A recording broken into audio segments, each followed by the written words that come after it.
posibilidad ng tagumpay o kabiguan, ng ligaya o lungkot. Kaya marapat lamang na tanggapin si Jesus bilang tagapagligtas at Panginoon.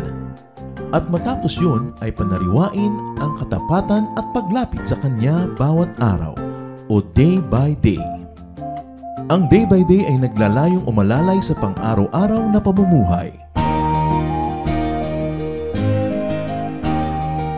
Narito po si Kuya Ed Lapis sa mensaheng pinamagatang The Roots and Fruits of Worry.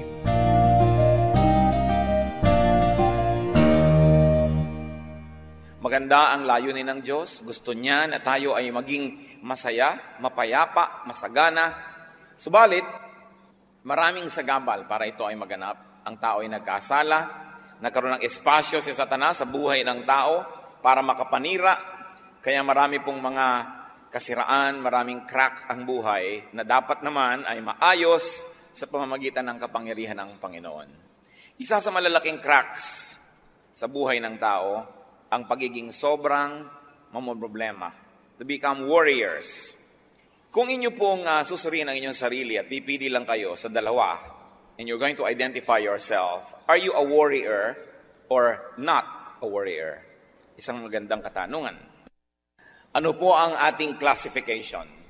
Kayo ba ay mapag-alala o hindi? Kayo ba ay mahilig mamroblema o hindi? Worry robs people of happiness.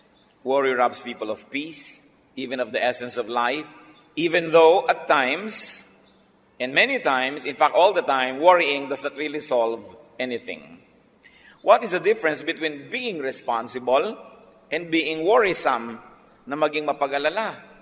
Ito po ang pamagat ng ating pag-aaral ngayon, the root and fruits of worry.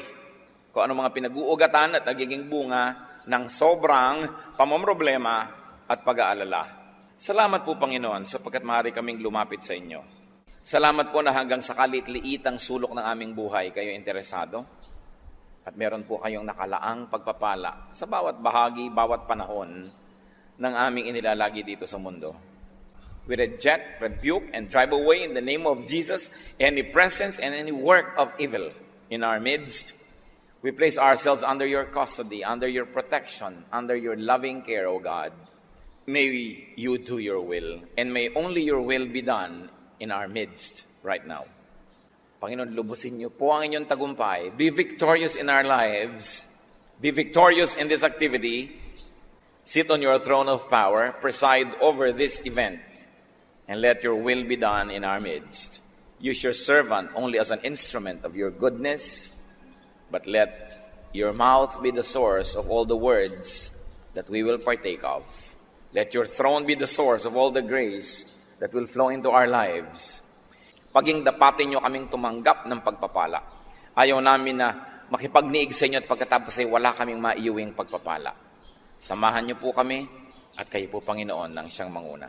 Speak with authority because you are King of Kings, Lord of Lords.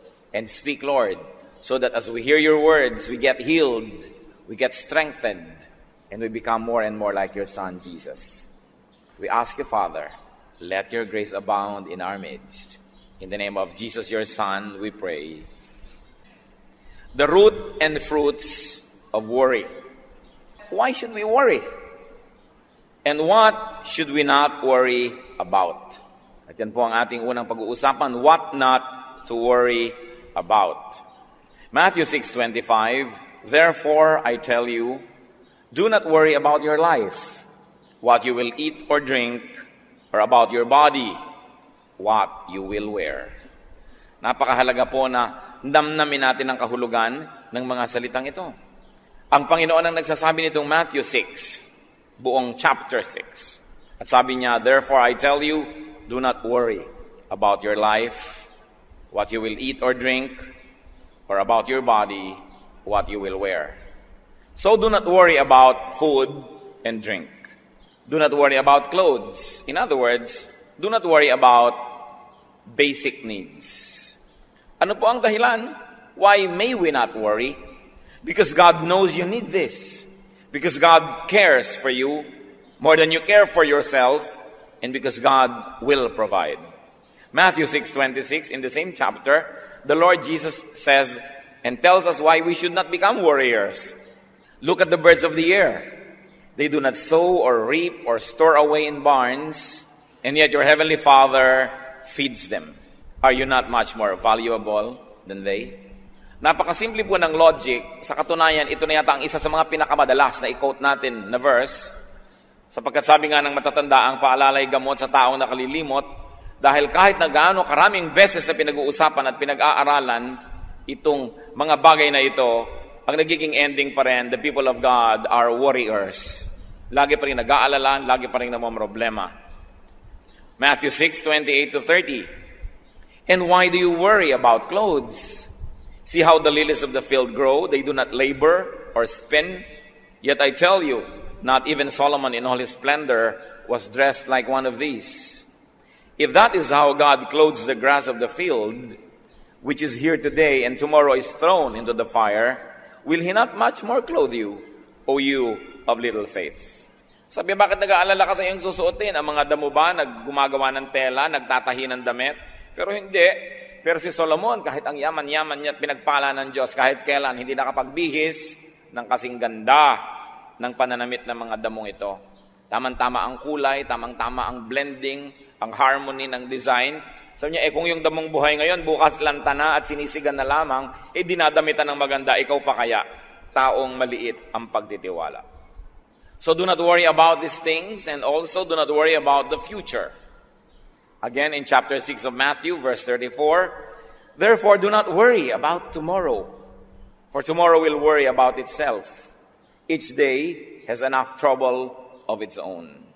Why not worry about tomorrow? Because tomorrow will take care of itself. That is the logic.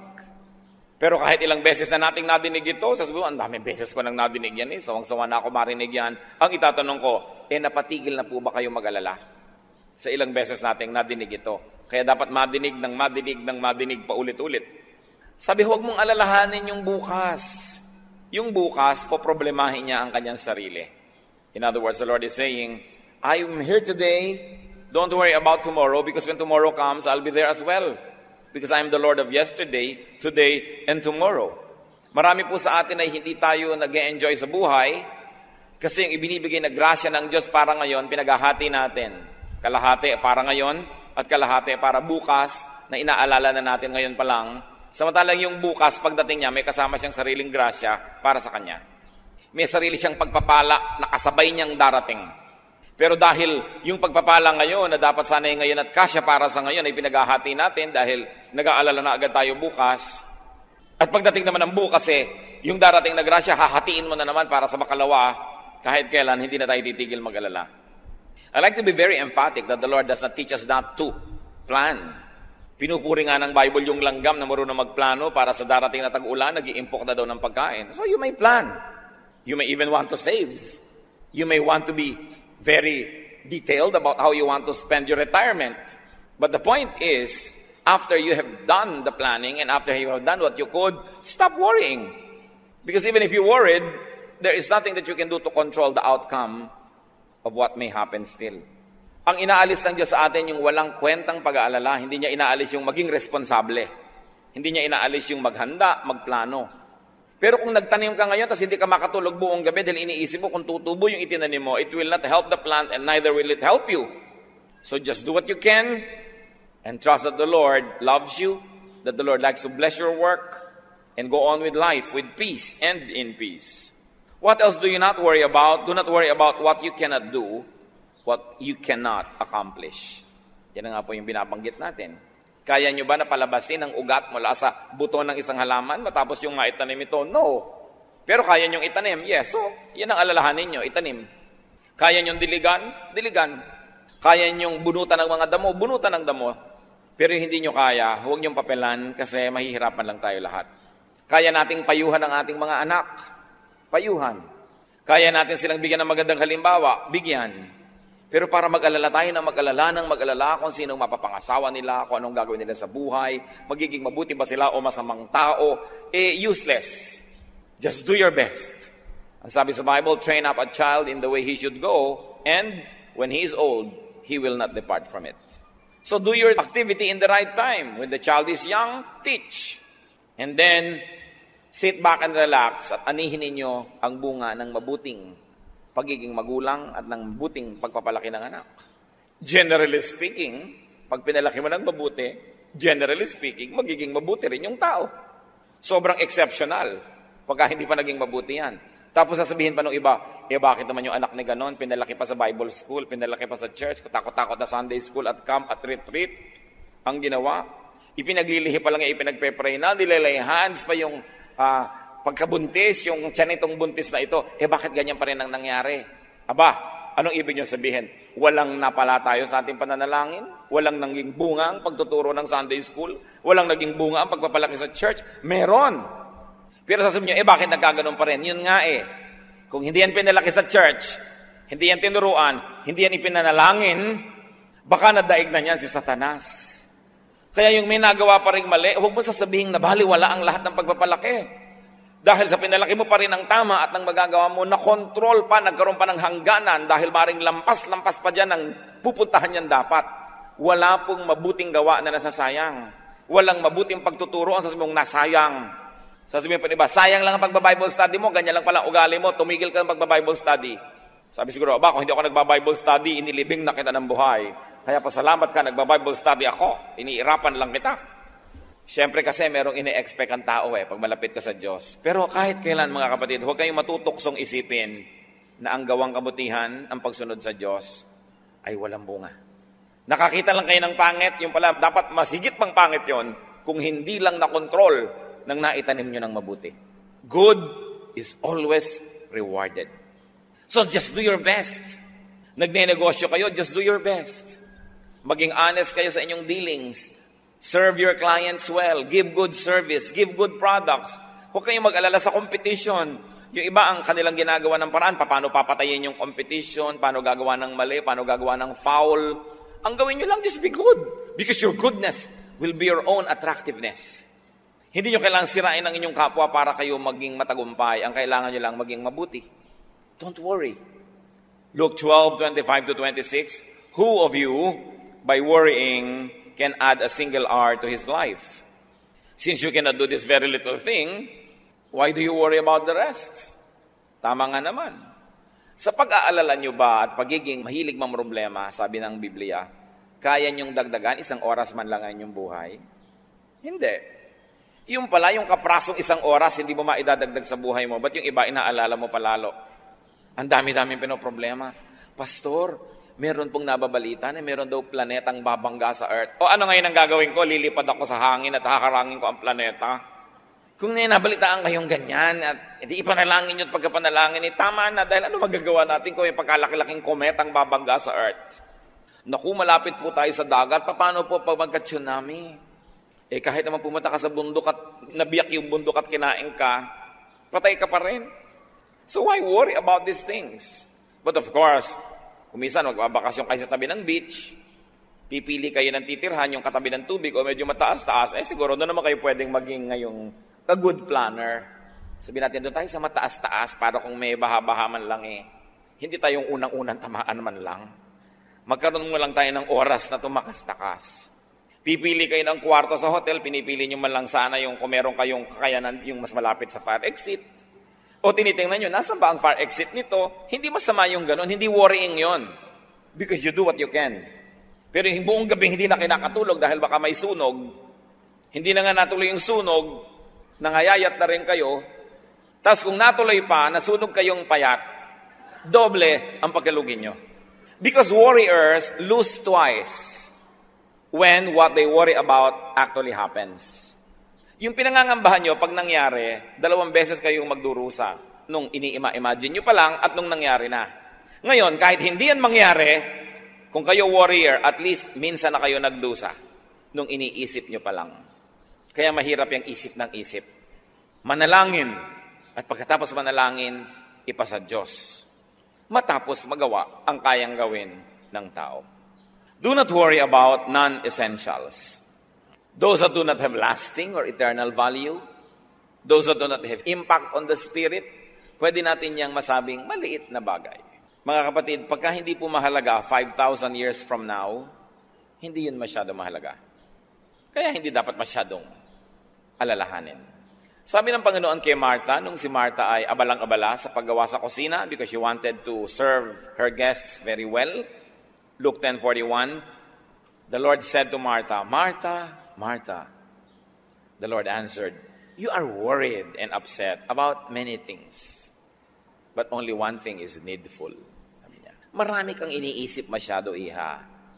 Isa lang ang mahalaga, at yun ang kabanalan, madinig ang salita ng Diyos. Kaya huwag mo nang masyadong alalahanin. Kung hindi masyadong maging maayos ang preparasyon mo ng pagkain para sa mga bisita, kung nakakain na sila ng pagsalita ng Diyos, yun ang mahalaga. Siyempre, hindi naman ibig sabihin, hindi na natin aayusin ang pakikitungo natin sa ating mga bisita, pero may hangganan. Napakarami ko na pong nakita na yung bahay nila, binubuksan nila for Bible study or for fellowship.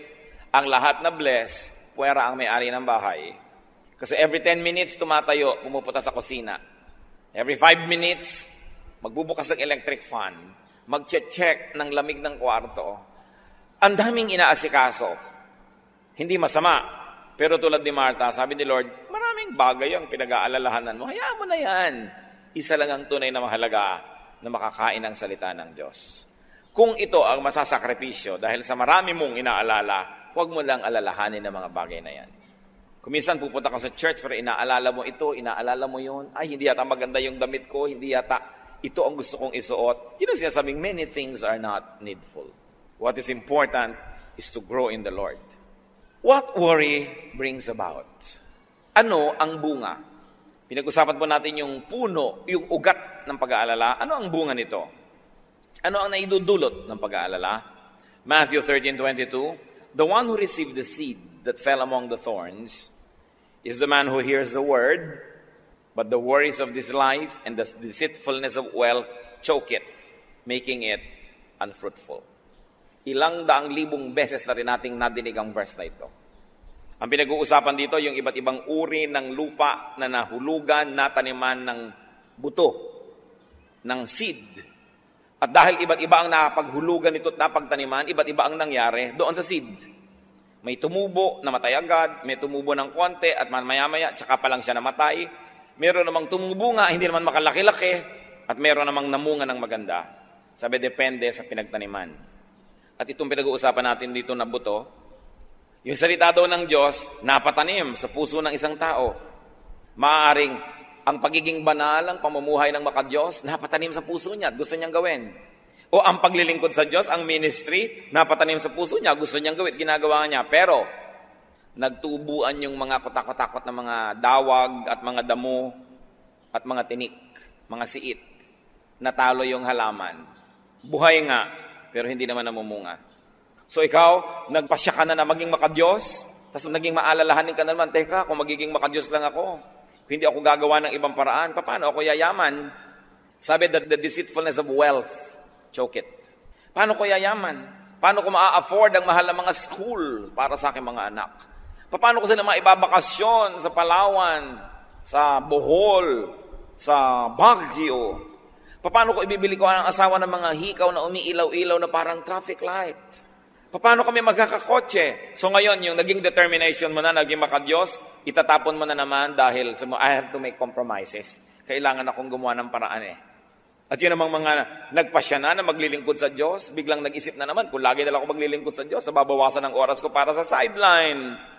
Nababawasan ang oras ko para sa ibang mga pwede kong magawang ikayayaman ko. So saka na lang yung paglilingkod, balik na naman ako sa paggawa ng pakayamanan. Itong sinasabi ng Panginoon, the deceitfulness of wealth, choke it, making it unfruitful. And why was wealth able to deceive? Because the person was worrying. The moment you open your window to worry, parang hangin yan, papasok na. Maraming kasama. Parang meron kang isang inimbita, ang dami niyang kasama. Pag meron kang isang pinayaga na makapasok sa buhay mo, ang dami niyang kasama. Di ba alam niyo yan? Inibig nyo lamang itong isang lalaking ito, nung naging asawa nyo na, ang daming kasama, ang nanay niya, ang tatay niya, ang mga kapatid niya, ang lahat-lahat.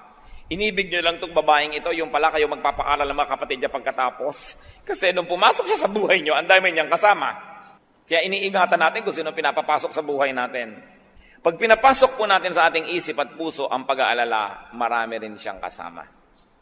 Mga pandaraya ng sanlibutan, pananakot ni Satanas, yan ngayon ang bablackmail sa lahat para kalimutan ang ating pagiging makadiyos, talikuran ang ating mga pangako sa Diyos dahil tayo nagiging sobrang maalalahanin. So what are the fruits of worry? Just like what we have read, worry chokes. Sumasakal. Worry binds, worry kills. Worry also defocuses from God. And it focuses on the negative. In fact, it focuses on Satan. Mga kapatid, makinig kayo mabuti. Pag tayo nag-uumpisa na mag-alala, hindi na tayo nakatingin sa Diyos nun. Nakatingin na tayo doon sa problema. Pag tinitigan nyo ang problema, lalaki yan ng lalaki at tayo'y liliit ng liliit. Huwag niyong tititigan ang problema, ang titigan niyo ang Diyos na mas malaking hindi hamak kesa sa problema. Pag tinitigan natin yung nakakatakot, lalong lumalakas ang loob nun, lalong nananakot. Pero dapat ang tititigan natin yung Diyos, who is Lord of Lords, who is King of Kings. And you must never forget that in the name of Jesus, every knee will bow in heaven, on earth, and under the earth. Ito ang gusto kong hamon sa ating lahat. Sukatin natin ang bawat sarili natin. Tandaan nyo, oras na nag-aalala na kayo, di na kayo nakatingin sa Diyos. Kaya alalahanin ng Diyos. Alalahanin ang kanyang mga pangako, ang kanyang mga salita, ang kanyang mga ginawa, ang ginawa ng Panginoon sa lupa, ang mga iniwan niya at binitawang mga pangako, ang kanyang salita. Mabubuo muli ang ating determinasyon na sa kanya umasa. But remember, hindi lang yung religion na parang nakakalasing, na wala ka nang ginagawa kundi magdasal, wala ka nang ginagawa kundi umasa ng himala. Hindi yon. Ginagawa natin ang kaya nating gawin at ipinasa sa Diyos ang magiging bunga. Pero hindi pwedeng sa umpisa lang ipinapasa Diyos mo na. Yan nangyayari na ang relihiyon ay nagiging isang masamang bisyo. Kung ang tao hindi na gumagawa ng tama, ng mabuti, at iniaasa na lang sa himala ang lahat ng bagay. Kailangan magkasama yan. Faith and works must always blend together. Luke 12:29-30. Do not set your heart on what you will eat or drink. Do not worry about it. For the pagan world runs after all such things, and your Father knows that you need them. Sabi niya, alam niyo kung sino lang ang dapat nag-aalala kung may kakainin pa sila, kung mabubuhay pa sila, dapat yun lang mga taong walang Diyos. Sapagkat yung mga taong walang Diyos, walang aasahan, walang pinanghahawakan, sa kanila lang bagay ang pag-aalala. Pero sa mayroong Diyos, hindi bagay yan. Sa Diyos na nagsasabing, 6 days you shall labor and do all your work. And on the 7th you will rest. In the same manner, the Lord is saying, do what you can, work hard. But after working hard, you rest. Because what you plant, you will harvest. Kung anong itinanim mo, aanihin mo rin. Sabi, hindi bagay sa inyo na mayroong mga Kristo sa puso ang pag-aalala. What else does worry bring about? Worry drains energy. Naranasan nyo na ba na managinip na hinahabol kayo ng kung ano man o sino man? At nung nagising kayo, kahit sa totoo lang, nakahiga lang naman kayo, kayo'y pagod na pagod. Naranasan nyo na bang nanaginip kayong kayo ay nalulunod? At nung nagising kayo, talaga namang habol-habol nyo ang inyong hininga. Naranasan nyo na bang managinip na merong nakatatakot na bagay at nung nagising kayo talagang takot na takot kayo? Panaginip lang yon, hindi yon totoo. Ganon din ang pag-alala. Kahit hindi totoo ang ini-imagine ninyo, para na ring totoo ang effect sa inyong katawan. Parang selos. Naranasan nyo na ba magselos? Naaalala nyo si Mr. o si Mrs. o maaalala mo si boyfriend o si girlfriend na may ibang kasama? At dahil makulay ang iyong imahinasyon, pati ang kanilang iniinom na buko, alam na alam mo ang korte. Pati yung kurtina sa kanilang likuran ay alam na alam mo. At ginagawang pagsusuyuan ay alam na alam mo ang detalye. At nagiinit na ang iyong tenga, at tumitirik na ang iyong buhok, at lumalabas ang iyong mga pangil at mga kaliskis. At galit na galit ka na at tumatahip ang dibdib mo. Pero ang totoo lang nasa isip mo pa lang yon. Yan ang power ng imagination. Kaya dapat yung pag-imagine natin, mga kapatid, ginagamit natin doon sa positive. Yung iniisip mo kung paano ka bubuti sa buhay, anong magagawa mong mabuti sa lipunan, yung kabana lang magagawa mo, iniisip mo pa lamang nag-uumpisa na mangyari. Pero yung negative, iniisip mo pa lang, umaani na ang katawan mo ng napakaraming lason. Kaya ang lagi sinasabi ni Lord yung, do not commit the sins of the mind, the sin of imagination. Because even if it doesn't become physically real, the effects will already be toxic to you. Apektado ka na agad niyan. So, it drains energy. Nakakawala ng lakas ang pag-aalala. Proverbs 12:25, an anxious heart weighs a man down. Yang pusong maraming dala, mabigat na mga dalahin, nakikita mo sa muka, nakikita mo sa katawan ng tao. Kasi kahit po hindi totoo yung mangyari, pag sa mind mo nangyari na, nagkakaroon na ng chemical changes in your blood. Nagkakaroon na ng changes sa ating katawan and it becomes difficult for our body to bear it. That's why Satan wants you to worry. Because Satan is a thief. He comes only to steal, kill, destroy. That's why he wants you to worry. He gives you all reasons to worry. And then he sends people to you to whisper things into your ears to make you worry. Nararanasan nyo ba na tahimik ang inyong buhay, ang saya-saya nyo, may darating na tao, ang dadalhin lang niya, nakakapag-alala, pero wala naman siyang dalang solusyon? Avoid such people. Worry destroys faith in God. As we have said, you begin to focus on the problem, not on the solution. You begin to focus on the negative, not on the positive, not on the power of God. So it destroys confidence in God. And without faith, it is impossible to please God. And if God is not pleased, His blessings will be withheld. That's why Satan wants you to worry, because when you worry, you lose faith. When you lose faith, you lose your connection to God. And then he begins to corner you.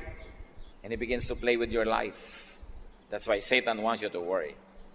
Worry gives the devil space. Kaya sabi sa Ephesians 4:27, do not give the devil a foothold. Huwag mong bibigyan si Satanas ng kahit konting espasyo.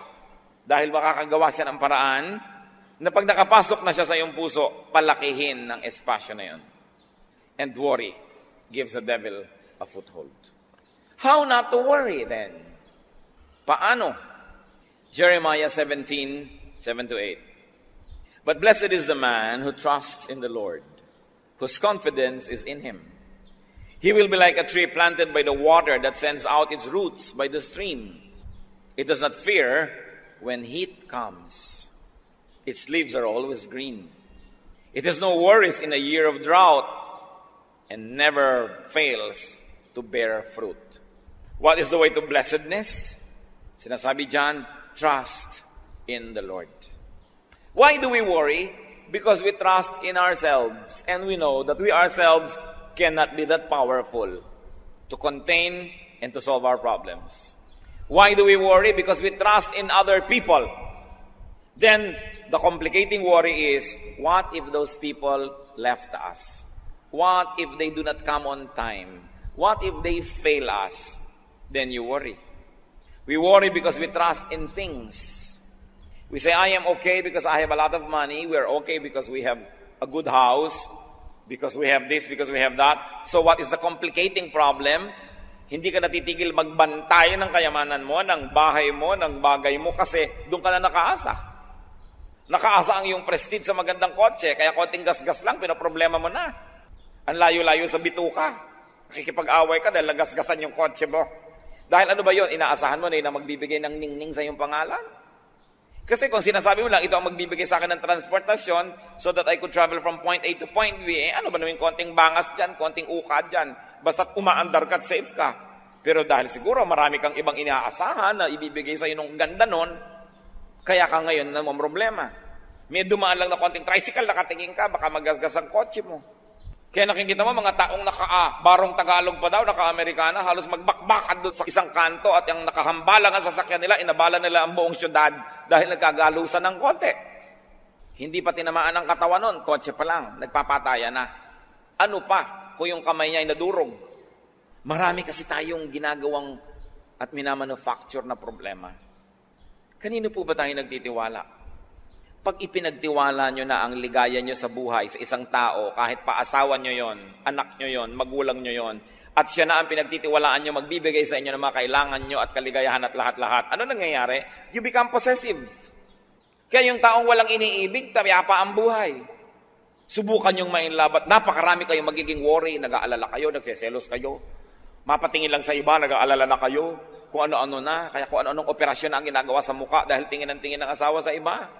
Sabi mo, di tumingin ka nga, bahala ka, basta nagagandahan sa akin ng Diyos, ginagawa ko ang best. At ang kaligayahan ko sa Diyos ko iaasa ko. Nandiyan ka, salamat sa Diyos, at kung wala ka, may Diyos pa ako. Pero oras na iniasa mo lahat sa tao, ano mangyayari? You will possess that person, and you will guard that person, and you will never be able to sleep. Meron pa po ng mga ginang na naglalagay ng mga panghuli ng daga nakapaligid sa kama nila. Dahil baka daw ang mga katulong nilang babae puntahan ang kanyang asawa sa gabi. Aba, hindi ako nagbibiro. Kung siya ngayon ang maihi sa gabi, at nalimutan niyang marami siyang inilagay doon, isipin niyong pag-aalala, bakit sobra ko naman itong babantayan? Aba, kung ayaw nga ba niya sa akin, di we both lose? Pero yung para ka lagi naghahabol, check ka ng check, nasan ka na, wala ka na sariling buhay nun. Why? Dahil iniasa mo na ang iyong kaligayahan sa iba, na yung pag-ibig lang niya ang makakabigay sa iyo ng buhay. Kaya sinasabi ng Bible, love the Lord your God with all your heart and with all your soul and with all your mind. Because when you love God and you make Him number one, you are sure that your number one will never leave you. So kung may asawa ka, dapat number 2 lang yan. May anak ka, number 3. Kasi dumating mat umalis yan, nalulungkot ka, iniinda mo, pero buhay ka pa. Kasi may Diyos ka eh. Pero pag tao na ang ginawa mong Diyos, wala ka nang gagawin sa buhay kundi mag-alala. So hindi, talagang napaka-faithful lang mister ko, talagang mahal na mahal ako niyan. Okay. Tuwing sasakay naman niya ng aeroplano, nervyos na nervyos ka. Tuwing magbibiyahe, wala ka nang ginawa kundi mag-alala. Kasi anino ka na lang niya, hindi ka na tao eh. So mahal kita, nag-aalala ko para sa'yo, ipananalangin kita. Ayaw ko pa sanang kunin ka ng Panginoon, sana kunin tayo sabay, magka-holding hands. Pero kung kinuha ka na, malulungkot ako siyempre, pero ipagtitiwala kita sa Diyos at ipagtitiwala ko pa rin ang sarili ko sa Diyos. Yan ang pinagkaiba ng may Diyos. Kaya sabi ni Lord, bakit kayo nag-aalala na parang wala kayong Diyos? These things belong to pagans. But for people who have God in their hearts, you are stable. Nauuga ka lang ng konti. Nawalan ka ng kayamanan, nauuga ka ng konti. Nawala ang mahal natin sa buhay, nauuga ka ng konti. Kasi ang tibay-tibay ng Diyos na nasa kalooban mo. Kaya ang gusto ng Diyos, number 1 siya eh. Hindi para dahil lagi na lang siya gusto niyang sikat siya. Kasi alam niya, kawawa tayo pag ginawa natin na tao lang o bagay lang ang number 1 ng buhay natin. Dahil yun talaga mapanganib ang iyong kalagayan. Kasi ang number 1 mo ay maaari kang iwan at di ka man iwan, maaari siyang mawala. Gusto man niya o hindi. Kawawa ka. Fall in love with Jesus. Continue to develop your loving relationship with Jesus. It will correct your all other loving relationships with people, with things, even with your pets. Malalagay sa tamang lugar ang lahat and you will become stable. Nagiging matining ang loob ng isang taong may pag-ibig sa Diyos. At ang pag-ibig sa Diyos, ang pakikipag-ibigan sa Diyos ay pumupuno ng lahat ng kulang ng puso ng tao. But inside every man's heart is a God-sized vacuum that only God can fill. That even if you had people, if you had things, if that vacuum for God is not filled, you will always be empty. That's why there are many people who are running on empty. Nagtataka sila, meron naman akong bahay na maganda, meron naman akong pamilya, meron naman akong nito, bakit kaya kulang ang buhay ko? Hindi nila na tatanto na maaaring ang Diyos ang kulang sa kanilang buhay. Pero pag yung lugar ng Diyos puno na ng presensya niya, kahit kulang-kulang yung iba, hindi mo yun gaanong iniinda. Although God wants you to have all of these chambers of your heart filled, dahil hindi naman siya maramot, pag po tayo mapag-alala, isa ang bagay ang tiyak, hindi ganon katibay ang relasyon natin sa Diyos. Kaya patibayin, i-develop yan. How else are we not to worry? Do your best. Leave the rest to God. Proverbs 16:9, in his heart, a man plans his course, but the Lord determines his steps. Man plans, but God has the final say. And in the end, God will prevail. Kaya kailangan Ginagawa natin ang magagawa, pero ipinapasa Diyos. At mga kapatid, listen to this. Tinatanggap ang kalooban ng Diyos. Kahit hindi yon ang kalooban natin. Nagtitiwala na lagi siyang tama. That when you do not agree with God, doubt your scholarship. But do not doubt God. Because God cannot be wrong. Proverbs 19:21, many are the plans in a man's heart, but it is the Lord's purpose that prevails. So who is going to be a happy man or woman? That person whose plan is to obey God. That person who opens his heart to the plans of God so that God's plan will happen. Because even if you planned against God's plan, it is God's plan that will prevail. At kung makikipag-contest ka sa Diyos, paano ka mananalo? Masaya ang taong sa umpisa pa lang, hinahanap na niya agad. Ano po bang kalooban niyo, Lord? Yun na lang ang gawin natin kasi yung kalooban niyo naman ang laging matutupad. Bakit ko sasayangin ang oras kung makipaglaban sa inyo? And what is the meaning? One meaning of being godly is when your will becomes patterned after the will of God. Kung yung gusto na natin mangyari sa buhay natin, ay yun naman talaga ang gusto mangyari ng Diyos, isa yun sa ibig sabihin na maka-Diyos tayo. Hindi sabihin mo maka-Diyos ako pero lagi ka nakikipagtunggalin sa Diyos dahil iba ang gusto mo at iba ang gusto ng Diyos. E di all the time, para na lang laging contest yan. Sino ang magkakaroon ng payapang buhay? Yung ang gusto ng Diyos at gusto niya ay iisa na. Pareho na. Then mapayapa ang ating buhay. Kaya gusto natin ay lagi nating malaman ang salita niya, makilala siya, para maiayon natin ang ating pag-iisip, ang ating buhay sa Kanya. Be sensitive to God's will and to God's purpose. So in life, you define what is doable and you define what is not doable. Do not worry about the undoable. Just do your best. Leave the rest to God. How else are we not to worry? Plant good seeds. Do not plant bad seeds. Proverbs 11:18, he who sows righteousness reaps a sure reward. And Proverbs 22:8, he who sows wickedness reaps trouble. Gusto ninyo na mabawasan ng mga alalahanin sa darating na bukas? Gumawa lamang ng mabuti ngayon. Sapagkat bawat na ginagawang mabuti, makakaasa kang may aanihin ka bukas na mabuti. At bawat ginagawang masama, makakaasa ka rin na may aanihin kang di maganda. So huwag tayong mag-alala ng mga pangit na aanihin kung alam naman nating nagtanim tayo ng nagtanim ng mabuti. This is Agriculture 101. Pag nagtanim ka, may aanihin ka. At kaya po yung iba sigurista, maraming itinatanim eh. Gusto mo magkaroon ka ng 4 na puno ng lansones sa iyong bakuran, magtanim ka ng 7. Sakali man na yung 3 hindi tumubo, may 4 pa talagang tutubo. Kaya hindi masamang magtanim ng maraming magandang bagay. Meron kang kayang tulungan na tao, damihan mo. Hindi naman lahat ng taong tinulungan mo magiging grateful eh. Pero kung marami kang tinulungan, may chances ka na mas marami naman dyan ang tatanawan lang. Marami kang ginawang mabuti.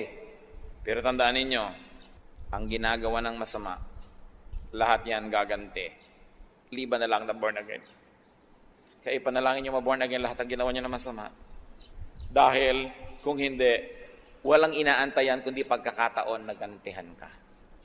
Mga bata, mang inapin mo nung maliliit, hindi lang yung kumikibo dahil maliit pa.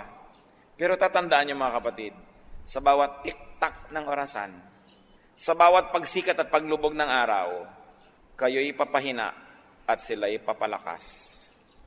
At sabi nila, balang araw, babangon ako at dudurugin kita. Kaya gumagawa ka ng masama sa bata, actually it's very wicked because you do something bad to a helpless person. And 2, it is very unwise because you are planting negative things that you will harvest. Pero yung gagawa ka ng mabuti sa isang bata, hindi niya nalilimutan yun. At darating ang panahon. Hahanapin ka niya mula sa 4 na sulok ng daigdig para dalang kanya ng isang guhit na kastanyas. Blessing. Ang Bible lang may sabi, ang mabuting ginagawa, aani. Be good. Be good. Proverbs 28 verse 1, the wicked man flees, though no one pursues. Ang isang taong masama, tumatakbo kahit walang humahabol. Evil men run, though no one chases them. Kaya yung mga marurumi ang isip, ganun yun. Maraming karumihan ang isip nila. Kaya hindi sila payapa. At pagkatapos ina-assign nila sa iba yung iniisip nila. So what do we do? How not to worry, brothers and sisters? Avoid warriors. Huwag kayong sasali sa Warriors Club. Tapos founding chairman pa kayo. Don't join warriors. Avoid negative people. Avoid complainers. Deal with them only to minister to them, but do not be friendly with them. Huwag kayong mga kapalagayang loob nyo, yung mga lagi na lang natatakot at nag-aalala, kasi nakakahawa yan. Go to them to minister to them. Go to them to bring them the light of the gospel, but do not fellowship with them. Hihilahin nila kayo pababa. Proverbs 13:20, he who walks with the wise grows wise, but a companion of fools suffer harm. And worrying is foolishness. Fools worry a lot. Wise people do what they can and then trust God. So sabi niya ganun, huwag kang makiwarkada sa mga ganyan. Remember God's goodness. Remember to be thankful to God. Remember God's track record and you will have nothing to worry about. Alam natin yung nasukol ang mga Israelites, ng mga Egyptians sa tabi ng pampang ng dagat. Sasalakayin na sila. Nag-worry sila. Pero ito yung binabasa natin yun, hindi tayo nag-worry kasi alam natin yung ending nahati yung dagat, nakatawid sila. Ang nag-worry lang yung nabuhay ng panahon na yon na hindi pa nila alam na hahatiin. Pero tayo, alam na natin hinati ang dagat. Alam na natin na marami nang nilutas na problema ang Diyos para sa mga tao. Alam na natin na inilubog man niya ang buong daigdig, pinalutang naman niya yung sasakyan ni Noah at ang pamilya ni Noah ay nakaligtas sapagkat nalulugod siya sa pamilya na yon. Alam na natin na nagdiliman sa Ehipto, yung lugar ng Goshen na tirahan ng mga Israelites ay maliwanag. At alam na natin na pinatay man ang lahat ng panganay na anak ng mga pamilya sa Ehipto na iligtas sa mga panganay na anak ng mga Israelita. Alam na natin na ang Diyos marunong mag-exempt, marunong lumundag ang kanyang mga parusa kung nais kang paiwasan ng Diyos. So sino lang ang dapat nating bigyan ng kasiyahan? Ang Diyos. Sapagkat kung siya'y nasisiyahan, mahirap ba sa Kanya na tayo pagpalain? Sino ang makakapigil sa Diyos kung gusto Kanyang pagpalain? At sino naman makakapilit sa Kanya kung ayaw Niya? So sa halip na mag-alala, ang gawin natin ang kalugod-lugod sa Diyos at Siya ang bahala sa atin. Napakaganda ng word na bahala, inaakala at iniisip ng marami na ito'y nagmumula sa salitang bathala. Kaya hindi ito yung sinasabi ng mga tao na bad traits of the Filipino, bahala na habit, as if it's kesera-sera. What will be, will be. Kesera-sera ba yung bahala? Pag sinabi ng kuya mo, namatay ang mga magulang mo, sabi ng kuya mo sa'yo, akong bahala sa'yo. Ibig sabihin ba nung kesera-sera? So I'll be responsible for you. Pag sinabi mo sa tiyo mo, tiyo, kayo na pong bahala sa amin. Ang ibig mo ba sabihin nung kesera-sera, kahit anong what will be, will be. Sabi mo, kayo na pong mag-alaga sa amin. Pag sinasabi mo sa katulong niyo sa bahay, Bining, aalis ako, pagka may sunog, bahala ka. Ang ibig sabihin mo nun, tatakbo na lang siya. Hindi, inaasahan niyo, dala niya ang aparador. Inaasahan niyo, pag bumaha, lulutasin niya yung problema. Pag sinabi mong bahala ka, ibig sabihin, I'm giving you responsibility. I'm giving you supreme commandership and leadership. Yun ang kagandahan nun. Kaya, kung bahala ang Diyos sa atin, siya ang bathala. Maibigin, matulungin, mapagmahal. So anong dapat natin gawin sa buhay? Bigyan natin ng kasiyahan ng Diyos. At pag nasisiyahan ng Diyos, siya talaga ang bahala. Pero kahit anong pagpupunyagi ang gawin natin at pagsisikap, kung iniinis naman natin ng Diyos, ino-offend natin siya, masasayang lahat ang ating pagsisikap. Huwag tayong malilibang kahit kailan. Pleasing God is the primary duty of our life. Not to please yourself at the expense of your relationship with God, because that will work on the reverse. Psalm 31:19. How great is your goodness, which you have stored up for those who fear you, which you bestow in the sight of men on those who take refuge in you. Worry is like a tree. It has roots. Uproot it and it will wither. Uproot the tree and you will not have to harvest and to eat poisonous fruits. Sino po sa atin ang mahilig mag-alala? Yumuko tayo sa Panginoon at makipagtuos. Hindi ko sinasabing sino ba yung responsable. Iba yung responsable, iba yung warrior. Kung sa panahon ba na to, you think that you're a warrior. that Satan deceives you to becoming a warrior. Nag-aalala ka sa bagay na di mo naman kayang lutasin. Today is your day of freedom. I like to pray for you. Lord, let your truth live in our hearts. Maging totoo sa aming pag-iisip, sa aming pagkilos at paggawa, ang mga katotohanang pinag-aaralan namin sa tuwina. Set your people free, O God, from this needless spirit of worry. And if there's anybody here who's being a worrier, comes from the evil one, in the name of Jesus, we reject your work, Satan. In the name of Jesus, we set the people of God free from your needless torture. And we set ourselves free to receive the grace, the peace, the wisdom that comes from God. Pinuputol namin ang aming kaugnayan sa anumang masasamang espiritu. Palayain mo ang iyong mga anak, Panginoon, at nawa sa mga nalalabi pang araw na ipahihiram mo sa amin sa maiksing buhay na ito, malaman namin ang ibig sabihin ng tiwasay na pag-iisip. Malaman namin ang ibig sabihin ng payapang buhay. Kahit lahat ng gusto namin ay wala dyan, kahit maraming sa tingin namin ay kulang, yung kapayapaan mo ang pumuno sa amin at yung pagtitiwala sa iyo ang magbigay sa amin, Panginoon, ng tibay ng loob. Palayain mo ang iyong mga anak, alang-alang sa dugo ni Kristo na ibinubo para sa iyong mga anak, Panginoon. Hugasan mo kami mula sa aming mga karumihan. Palakasin mo kami mula sa aming mga kahinaan. Hanguin mo kami, Panginoon, sa mga kinasadlakang mga suliranin at mga pag-aalala. At nawa, Panginoon, in whatever station in life, in whatever amount of blessedness you allow us to have, may we continue to focus on you and may we rely on you alone. We rebuke your work, darkness. We rebuke your work, Satan, in the name of Jesus Christ, our living God. We declare ourselves the people of God. Therefore, entitled to the promises of God. Mga kapatid, angkinin ninyo ang mga pangako ng Diyos. Huwag kayong padaya kahit kanino man, kahit kailanman. Mabuhay kayong may kapayapaan at ang ating unahin, ang ating pagiging makadiyos, ang pagtrabaho ng tama at ang pagpapala ng Diyos di magkukulang ayon sa kanyang mga pangako. Salamat po, Ama. Salamat sa pagpapalaya mo sa iyong mga anak ni kailanman sa buhay na ito. Huwag mo kaming payagang madaya muli ng pag-aalala. Turuan mo kami, Panginoon, sa iyo lang humawak, sa iyo lang sumunod, sapagkat kayo'y mapagmahal at kayo ay Diyos namin.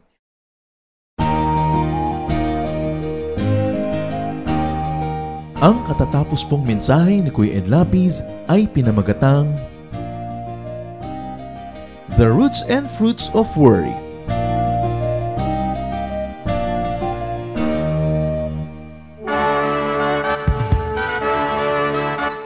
Halina't sama-samang sumamba at magdiwang sa Day by Day Jesus Celebration kasama si Kuya Ed Lapiz. Bulwagan ng Panginoon, PICC, one Sunday a month, Philippine International Convention Center, Rojas Boulevard, Pasay City. All other Sundays, sa mga Day by Day mini bulwagan ang pagtitipon. Para sa buwan ng Agosto, gaganapin ito sa August 4, 2024. 8 a.m. ang First Jesus Celebration, 10 a.m. naman ang Second Jesus Celebration. Para sa iba pang detalye, bisitahin ang ating official Facebook page, Day by Day Friends.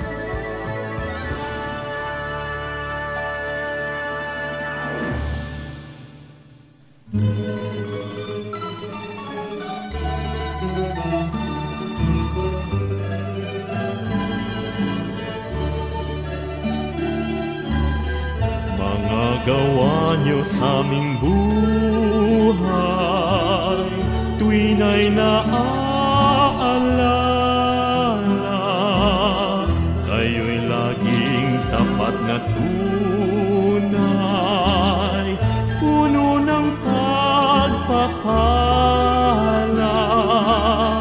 Salamat sala'y pinatawad, nilinis niyo, pakinggan niyo't aming ilalahad, awit sa inyo, Jesus. O kay sarap mabuhay, sa piling niyo, Jesus. Bawat landas may kulay, kasiyahay lubos, ang tanging ninanais ay magpuri sa inyo, lalo lang tumatamis sa piling niyo, Jesus.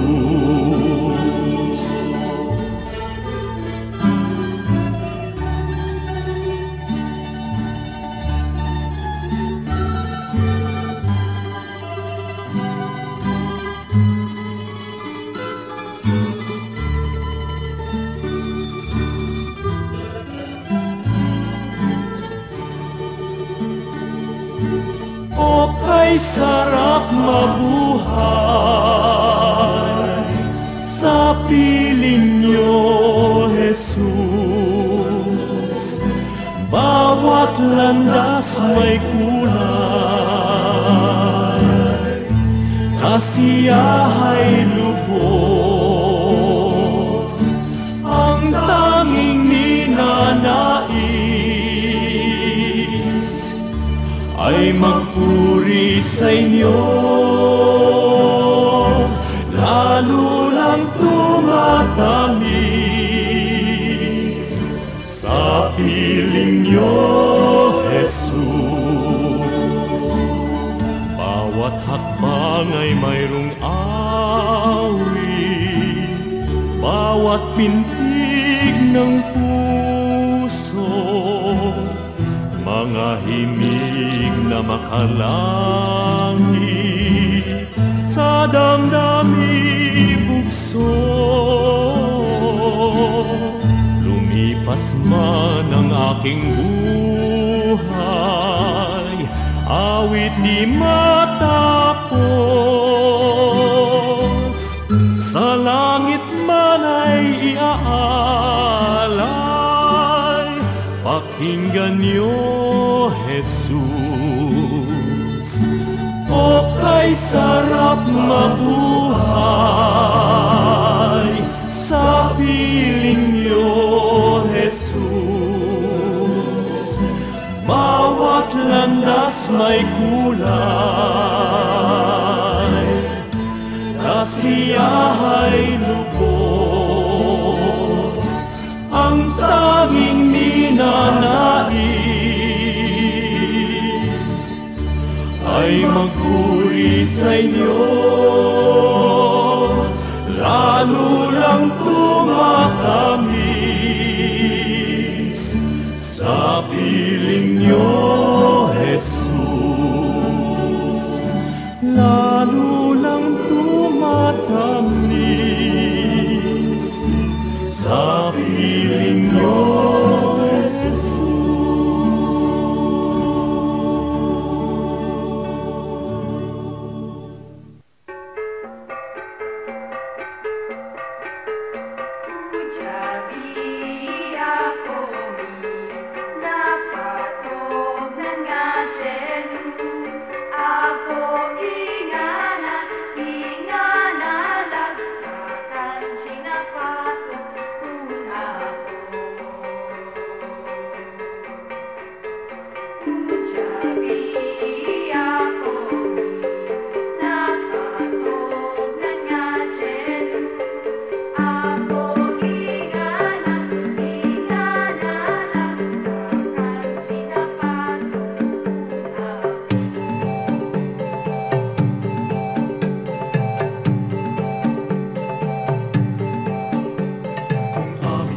Sariwain pagdaloy ng lumipas na kasaysayan.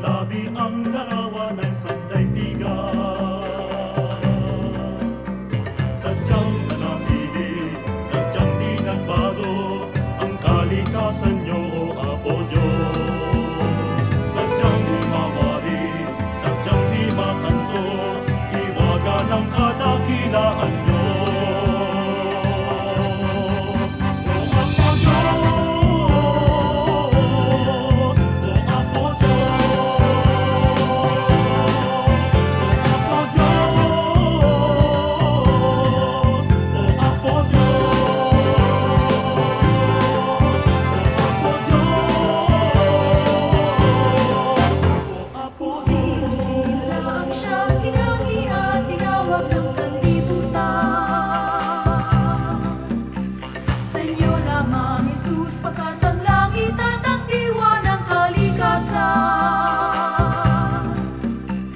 Walang ibang ibig, walang ibang layon, kundi kayo mo lamang ako, Diyos. Pagkat walang hari, walang Panginoon, ang higit sa kamahalan niyo.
Kung ang puso mo ay nasasaktan dahil buhay ko ay may kabiguan, suliranin may nagbunga ng kasawian.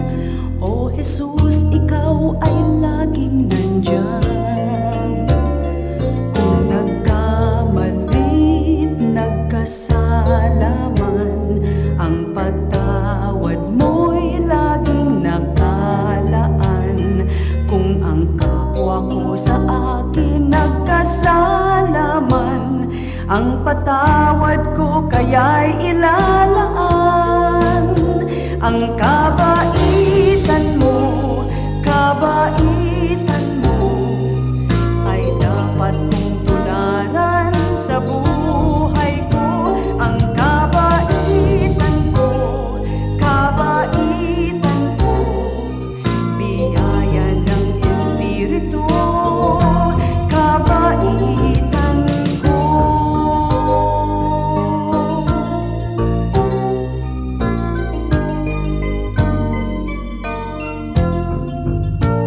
Ang kabaitan mo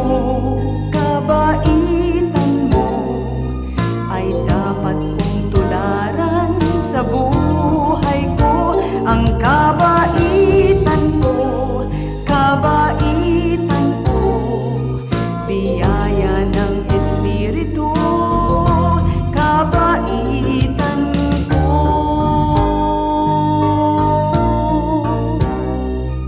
Biyaya ng Espiritu, kabaitan ko.